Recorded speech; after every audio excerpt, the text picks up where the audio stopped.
Bagaimana soal tudingan ijazah Presiden ke-7 Joko Widodo dibuat di Pasar Pramuka dan bagaimana tanggapan dari Wakil Ketua Umum Projo, Freddy Damanik? Kami saat ini sudah bergabung bersama dengan Bang Freddy Damanik. Bang Freddy, Anda melihat bahwa kubu kuasa hukum Roy Suryo CS mengatakan apa yang dikatakan oleh Betor ini bisa jadi bukti baru, novum agar polisi menyelidiki ulang kasus ijazah Jokowi. Bang Freddy. Ya, saya juga sudah pernah menyatakan berulang kali menyatakan kalau memang akan dilakukan misalnya perkara pembukaan perkara kembali atau melanjutkan penyelidikan, tentu memang harus ada bukti baru, ya, harus ada bukti baru. Nah, mereka tadi menyampaikan bahwa bukti barunya itu adalah keterangan saudara Bitor, ya. Ya, ini juga sudah banyak yang menyampaikan. Menurut kami memang ini sangat tidak masuk akal. Mereka ini paham nggak sih apa yang dimaksud bukti baru? Ya, bukti baru itu, ya, sebetulnya itu kan umumnya biasa berlaku pada PK, ya. Tapi oke lah, dalam konteks ini artinya bukti yang benar-benar bisa dipakai untuk membuka penyelidikan tersebut, kan begitu. Mereka memakai keterangan seorang Bitor yang keterangannya sendiri, ya, itu dia tidak pernah melihat mengalami langsung, ya, itu hanya keterangan atau informasi sepihak atau karangan atau omon-omon dari Bitor itu sendiri, ya. Jadi, ya, bukti ini tidak termasuk bukti yang kuat secara hukum, ya, bukti yang sah secara hukum, ya, bisa dipakai untuk membuka kembali penyelidikan di Mabes Polri. Demikian juga bukti ini menurut kami juga akan sangat lemah jika dipakai misalnya di proses penyelidikan atau penyidikan nanti di Polda Metro Jaya. Jadi memang boleh saja seorang Bitor nanti menjadi saksi, misalnya di tahap penyidikan nanti bisa menjadi saksi, tetapi kalau hanya keterangan sebagaimana yang disampaikan seorang Bitor tersebut yang tidak jelas dasarnya, ya, maka kami yakin bahwa baik di Bareskrim maupun di Polda Metro Jaya ini tidak akan menguatkan posisi Roy Suryo dan kawan-kawan. Di Bareskrim tidak akan mungkin membuka kembali penyelidikan. Demikian juga saya yakin betul bahwa di Polda Metro Jaya juga tidak akan menghentikan perkara ini. Demikian.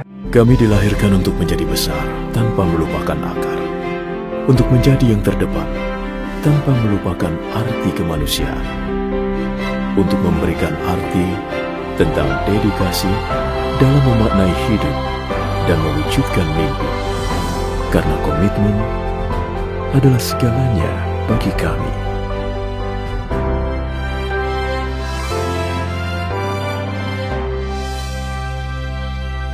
Sekalipun Bang Freddy ada narasi yang dibangun seperti ini dari pihak Bitor. Pencetakan ulang ijazah Jokowi ini sudah direncanakan dalam sebuah pertemuan antara tim Jokowi di Solo dan juga pihak partai pada tahun 2012. Ada narasi berkembang, nama-namanya asal-usulnya juga disebutkan.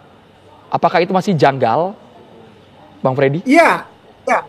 Bukan cuma janggal, tidak masuk akal dan sudah dibantah oleh teman-teman dari PDIP, ya, ada Andi Wijayanto, ada Prasetyo Edy. Saya secara pribadi juga bertemu langsung dengan Widodo yang disebut oleh saudara Bitor ini.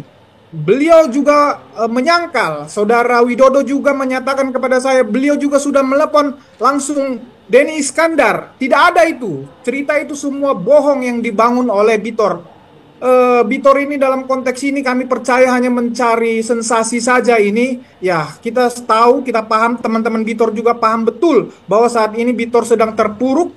Kita nggak tahu apa kepentingannya, apakah dia mendompleng dari semua kasus ijazah ini yang begitu fenomenal ini. Ya, kami rasa lebih kepada itu, ya. Jadi teman-teman PDP sendiri yang membantah omongan Bitor ini. Jadi kita harus memberi pelajaran kepada publik. Ayolah, ya, ini Roy Suryo dan kawan-kawan juga, omongan Bitor yang demikian ngaco, ya, bayangkan omongan Bitor yang demikian ngaco, mereka pegang, ya, sebagai bukti Sementara UGM yang jelas benar-benar ya sebagai lembaga yang mengeluarkan ijazah mereka tidak percaya. Kemudian Bareskrim yang telah menyatakan bahwa ijazah Jokowi itu identik, asli, original dan segala macam, mereka tidak percaya. KPU lembaga negara mereka tidak percaya. Saksi-saksi teman-teman Pak Jokowi dan lain-lain semua mereka tidak percaya. Mereka hanya mau percaya yang mereka inginkan saja, termasuk si Bitor ini. Jadi ini semua sangat tidak masuk akal. Demikian. Kalau Anda mengatakan mereka sangat ngaco, jadi konsekuensi dari omongan mereka ini menurut Anda tujuannya, motifnya apa, Bang Freddy? Ya, jadi motifnya ini jelas ya, mereka ini cuma ya berusaha terus membuat gaduh, membuat ribut. Ya kan, mereka ini kan sebetulnya sangat tidak konsisten ya. Ya, satu hal kemarin-kemarin mereka sudah mencoba sudah ketika baru diumumkan di Bareskrim bahwa ijazah Pak Jokowi asli, mereka teriak-teriak, maafkan kami Pak Jokowi, kami hanya begini bla bla bla. Kemudian ternyata perbuatan mereka sendiri menunjukkan bahwa mereka tidak yakin. Mereka berusaha lagi. Coba bayangkan, mereka sudah ngomong ijazah Pak Jokowi palsu, tapi mereka terus berusaha mencari bukti lagi ke ke tempat yang di Jawa Pasar Tengah Pramuka. itu tempat itunya Pak Di Jokowi. Jawa Tengah. Tempat KKN, Pak. Iya, kemudian tempat KKN, kemudian mereka si Rismon juga masih berusaha ke UGM lagi dan mencari bukti-bukti lain. Artinya mereka sendiri tidak percaya diri. Dan ketika ada yang seperti ini, omongan Bitor yang mereka berusaha pakai ya jadi mereka pakai saja begitu. Sebetulnya mereka juga, saya yakin mereka ini kan ada orang-orang hukum juga di belakangnya. Saya juga yakin mereka ini juga tidak yakin dengan si Bitor ini, dengan apa yang disampaikan Bitor. Tetapi ya mereka berusaha terus mengulur ya, berusaha mencari upaya agar upaya nanti penyidikan di Polda ini, harapan mereka tentunya mereka selamat. Ya, mereka bisa lepas dari tuntutan hukum di Polda Metro Jaya. Itu hanya upaya-upaya mereka saja. Tetapi semua itu akan semakin menenggelamkan mereka sendiri. Oke, jadi menurut Anda sekali lagi itu bukan fakta baru yang akan disiapkan oleh pihak Roy Suryo, tapi tidak berdasar. Itu versinya Bang Freddy ya, Bang ya?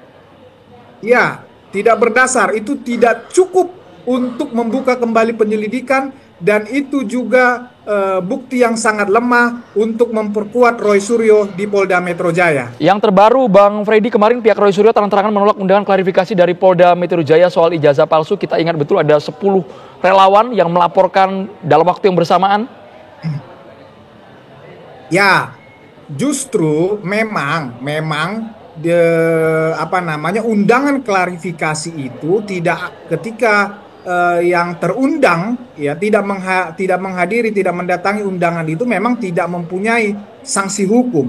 Tetapi ya, pengalaman saya juga lawyer, saya juga orang hukum, tetapi ya itu justru bisa dimanfaatkan. Ya, itu juga bisa dimanfaatkan oleh katakanlah yang pihak terundang ataupun terlapor untuk memberikan klarifikasi, ya, menjelaskan duduk perkara versi mereka. Jadi memang penyidik tidak bisa melakukan upaya paksa apabila mereka tidak menghadiri undangan tersebut. Tetapi ya nanti di dalam proses penyidikan ini akan menyulitkan mereka sendiri. Artinya mereka tidak melakukan klarifikasi di dalam proses penyelidikan. Ini kan proses bagian dari undangan klarifikasi, ini bagian dari proses penyelidikan di mana penyelidik mencari informasi atau keterangan awal untuk menemukan ada atau tidaknya peristiwa pidana. Nah, mereka tidak melakukan klarifikasi di dalam proses penyelidikan ini. Artinya, ya, ini nanti perkara lenggang kangkung atau lancar nanti sampai kepada proses penyidikan. Nanti kan ada gelar. Nah, bagaimana tidak ada keterangan kontra dari mereka, otomatis gelar perkara nanti ini akan naik ke proses penyidikan. Dan nanti ketika naik ke proses penyidikan, mereka menjadi tersangka, mereka ribut lagi ini. Baik, Bang Freddy. Mereka hanya bisa melakukan upaya-upaya seperti itu. Jadi sekali lagi saya sampaikan bahwa mereka sendiri yang rugi, ya baik dari sisi pembelaan mereka sebagai pihak terlapor maupun dari pihak subjektif penyidik nanti, bisa saja karena dianggap tidak kooperatif nanti di dalam proses penyidikan, penyidik nanti kalau sudah sampai dalam proses penyidikan langsung misalnya menahan mereka, ya karena ada alasannya, alasan subjektif, mereka tidak kooperatif. Terima kasih. Jadi memang